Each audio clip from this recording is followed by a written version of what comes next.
What was the last miracle Jesus performed before he crucified? The apostles record that Jesus performed many miracles.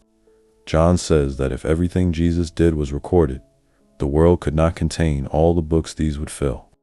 The last miracle that Christ performed before he went to the cross wasn't raising Lazarus from the dead or healing someone who had leprosy.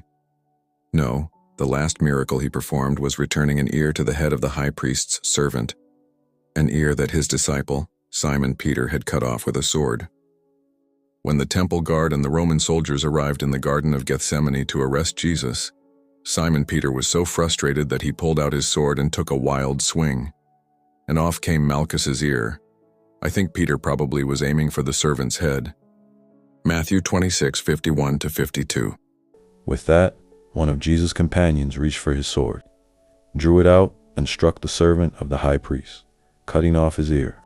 "Put your sword back in its place," Jesus said to him, "for all who draw the sword will die by the sword."